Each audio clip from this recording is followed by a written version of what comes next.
Hi, Vikram. Thank you for joining us here at Building the Healthcare Brain podcast. I appreciate you taking the time. Thanks for having me, Harsh. It's a pleasure.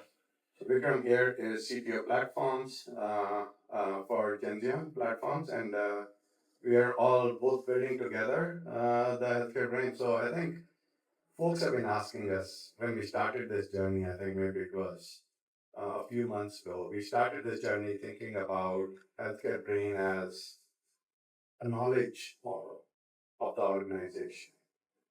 Since then, I would say our conversation has evolved into that being the semantic layer, the context layer for the organization. I know all of us are very excited about our capabilities that we are leveraging with Claude and Anthropic, but as frontier models keep evolving, you can start to see OpenAI, Anthropic, and all of these models starting to come together. What differentiates if all models come to a place where they are all very competitive? What actually creates the differentiation for an organization like us or our clients if all the models are similar? Harsh, I think we talked about this in the past also.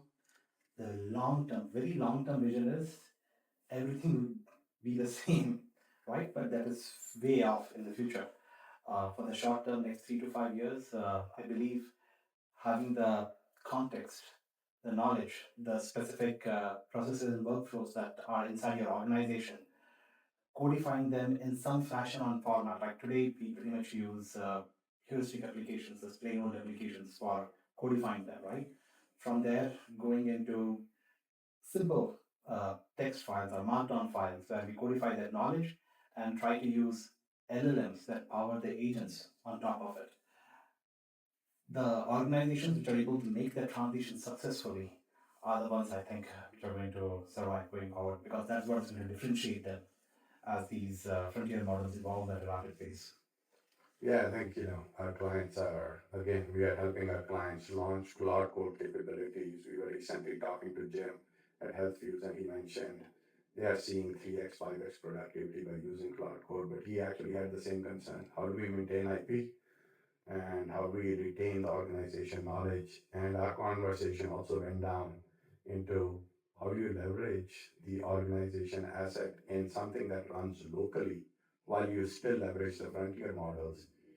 The more important topic, though, it is great. We want to build the context locally, we want to build the semantic layer locally, but it is a few key people. And does it matter that this is something that people do on the side of their desk? Are people getting trained in building context engineering, in building the semantic layer? Or is this, I have this knowledge and I'm somehow going to put that knowledge? I know there was a whole pattern that came out around LLM wiki that was created. How do you see that? Do we train our people? Yes, things are shifting, so it will definitely involve some kind of knowledge transfer. We can call it training, right? I'll try to give an analogy, Harsh, right? As you know, I love to teach. I teach a lot of associates inside my organization and some outside as well. In the past, the whole teaching burden felt completely on me, right? If I had to pick a topic of an operating system or databases, I had to explain them everything. Now I leverage these frontier models, right? They know more than I can, right? And whenever we run into a topic, I encourage them to go and query these frontier models, understand it, and then let's have a discussion. Let's validate it by using the frontier models. Something like that can be done with our knowledge base that we are creating internally, right? You can call it healthcare brain or anything. As we build it up, it's almost like having a mentor right besides you, right? That you can go and ask questions. Subject matter experts are not always readily available. Not every associate can come running to you or me. We are not always there, right? But having this models inside, the knowledge tree that can be exposed by LLM or any other mechanics, it helps them answer those questions, right? And the associates, the more agency they have, these things remove all the knowledge barriers that they can have. So you're imagining, if I visualize this for our audience here, we host a this context layer and reasoning layer within our own organization. We host another local LLM like Gemma 4, and then we put all the knowledge and they can chat with it. They can say, hey, I do service operations. How should I do service operations? What happens if this happens, or this scenario happens, or that scenario happens? And you can actually interact Correct. with the You knowledge. can interact. You don't need the person who built the service operation sitting next to you. That knowledge is already codified, right? And your LLM is exposing that knowledge, and chat has become a fairly ubiquitous interface. Everybody knows how to use it, right? So that makes it easier for them. And not only that, sometimes it can start creating innovations, right? These LLMs see a lot more patterns than humans can possibly do, right? And they can look at anomalies inside the knowledge base we have. They can have validations against it. It can, it's almost like you can go on forever in figuring out how to use that knowledge base, right? And it all depends on how much the associates want to do it, right? I think that's what it boils down to. The point around agency, right? I think the question came up sometimes. I remember this conversation with a marketing team. They're like, hey, let's build this sales material. And my answer was, yes, you don't need to talk to me, talk to the knowledge brain, talk to the healthcare brain and tell you whether the sales material is right or wrong. Right? So I think your point is as long as the agency there is there with our associates and our clients and their associates, a capability like that would truly enable productivity increase, not just in the development functions, but other functions in our Every organization. aspect that you can think of, right? As you just said, marketing, building out the websites, planning for events. It's all there. You don't have to now have a number of meetings before reaching a conclusion, right? So that helps a lot. And these tools are becoming faster and better over time. And one of the things that we have to kind of make sure that we build as a culture inside our organization is the feedback loop, right? It's not just about taking information as you find things which are not quite correct and you know that you have to enhance it. You have to go back and update our knowledge base. Today, I always tell people that communication is the biggest hurdle in any organization, right? Me and my wife, we talk about 3 feet communication problem. We sit next to each other, and sometimes we are still not on the same page, right? These knowledge bases, with the help of these LLMs, can come very close to removing the communication barrier in the sense that everybody will know everything inside the organization. Only to the extent that associates have the agency to want to Correct. know. Yes, you have to have the agency. And I think it'll change the way people start looking at hiring new team members, right? So the talent acquisition, uh, we talked about a lot of times. We said that, hey, skills are becoming cheaper and cheaper. Agency is the one that is becoming a little bit of a rare commodity, right? So as long as you have the agency, it will work out. And I think you touched on this topic just a minute ago here, where it's important that not only do we leverage the healthcare brain to do the tasks, but also we contribute Back to it, like just like a community. just like a Right. because to the point that otherwise, I know even in our organizations, there are only a few people who are right now contributing and seeding the healthcare brain. How do you see this happening? How do we engage the whole community to be able to contribute back? What do you think is the right ingredient on how we enable that here and how we will enable that for our clients to be able to do that?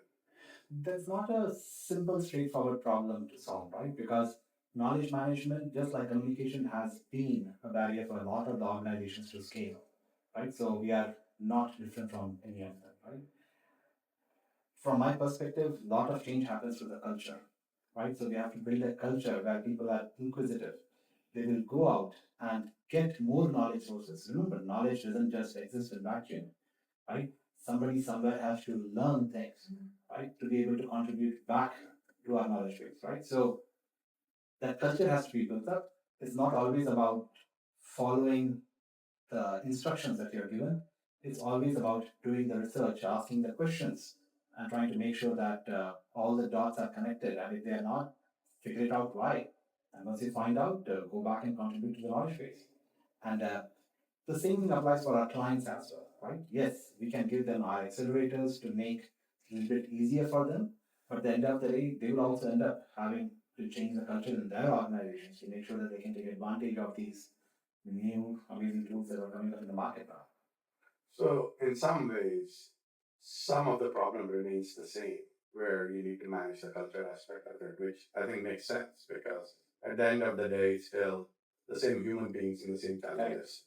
But at the same time, maybe LLMs can tell us where the gaps exist in the knowledge context of what we're trying to do. Yes, you can use them and figure out where the gaps are and where you want to focus your efforts in filling those gaps. Definitely, I would completely agree with that. I think I was thinking about this, as models grow, every week there are new models, and I know how much time and energy we spend trying to evaluate models internally and trying to see which is the best. As much as time we are spending in doing context engineering, we are spending time in understanding where the models are and where the model capabilities are. How do you see this constant push and pull of where we spend the time and energy, the context layer versus understanding where the frontier models are going? We are resources are a constrained entity. Oh, definitely, Harsh. How do you see that going in the future? I personally have given up on tracking these frontier models, Harsh, because they have been changing so rapidly. And it's always good to hear all the new things they are doing, but at the same time, as you said, keeping up with them is not that easy, right? Think about the time, right? We talked about decoupling when we were coding earlier, right? The plain old way, right? The idea was make sure that your components are decoupled. I would think about this problem in a very similar way, right? So you have to decouple your large language models, your LLMs, from the semantic models and the context models that we are creating, right? Once you have decoupled them, it wouldn't matter which model you are using, right? We talked about it a lot, saying that, hey, you have the option of using locally hosted LLMs or you have the option of using LLMs in the frontier models, right? So I'll make sure that these layers are as decoupled as possible so that it doesn't matter which model you are going to use. So make the right architectural choices, create the semantic layer, create the context layer, create the reasoning layer, and if you need to replace a model on the reasoning layer with another new model that has come about. And I know we also internally had a significant amount of discussion as we evaluated which company we were going to partner with on the frontier side, and we chose Anthropic. Why Claude and Anthropic? What excited you about going down that direction? Harsh, one thing people don't always know is that the full name for Anthropic is Anthropic PBC, and PBC stands for Public Benefit Corporation, right? They're kind of legally bound to do the good thing and the right thing all the time. Yeah, that was a personal thing for me. Uh, the founders of Anthropic, a lot of the initial engineers, they actually came from OpenAI, right? And of course, they're brilliant engineers and brilliant scientists. Sometimes I think about how we programmers lose source code and then recode it, right? The same code, when I write it second time, usually I tend to make it better than before, right? I have seen what was wrong and I try to improve on that. I think Anthropic had that same opportunity and that they did a fairly good job of it. So the two things that stand out for Anthropic, one thing is they have a clean data set that kind of powered these LLMs that they have been creating, right? With OpenAI and others, it was initial days, initial times, people weren't exactly sure what's going on, right? But with Anthropic, they knew that the data was the fundamental standard and they painfully cleaned it and make sure that it is valid. They validated it before started creating these models, right? So that's the first thing I like about it. And that was one of our reasons for picking it, right? And the second reason is Anthropic adheres to the safety standards for AI, right? They talk about legal safety, they talk about uh, social safety. These things are baked into their LLM models, right? And that was a big disagreement that the Anthropic founders had with OpenAI and other companies, right? And that's one of the reasons they created these models. And over time, their emphasis on clean data, validation of data has shown that these models outperform the other frontier models extremely well. And of course, our biggest uh, use case for Anthropic's model was when we started coding using them, right? So Cloud Code was our biggest exposure. And with the coming of Opus 4.6, 4.7, they have changed the way we generate our code internally, right? So that was a proof point for us. And around that time, we made the decision that Anthropic is the best partner for us to move forward with. I'm personally quite excited about the adoption of these models all over the country and the point you made around responsible AI and the applicability of that in healthcare. So critical to have a partner that adheres to the safety and the responsibility guidelines in the industry is such an important element of what we do on a day in, day out basis, even as Genzeon outside of AI in the aspect of privacy and compliance that we adhere to in the healthcare industry. I'm curious on one final topic. As you see 12 to 18 months out, we would have built the context layer. We would have certainly set up the things the way we imagine how our journey on the agentic AI would be. We would have helped our clients. What is exciting for you looking 12 to 18 months out? What do you look forward to 12 to 18 months out on what it could be, what the world could look like, and what gets you excited? It's hard to look that far forward in today's day of AI, Harsh. First thing we are looking for is just market validation, right? Yes, these are good ideas. We like them. We think that they are the best. But what does it mean for the market, right? So getting the market validation, hopefully in the next 12 to 18 months, will be the huge thing for us, right? That's the most exciting thing I'm looking forward to, right? We are kind of betting our organization on this, and I want to see that bet come through, right? Apart from that, the way the world is evolving, everything is going to change, Harsh. We are already seeing that the way the people will be hired. uh, uh, I teach in the local community college here. They are thinking about how the education system will be impacted by these changes, how the raw engineering will be impacted by these changes. And we were talking about it the other time, the entertainment industry. Everything is going to be impacted. And for me, the most exciting thing is there are so many problems that the humankind hasn't even attempted to solve yet, right? All those things might potentially be in reach, right? And I would love to see some of those issues being solved, right? So that's what excites me the most. That's wonderful. That's on that positive note. I want to say thank you, Vikram. I appreciate it. Thank you. Thanks a lot, Harsh. Thanks for having us. Yeah. Thank you very much. Yeah.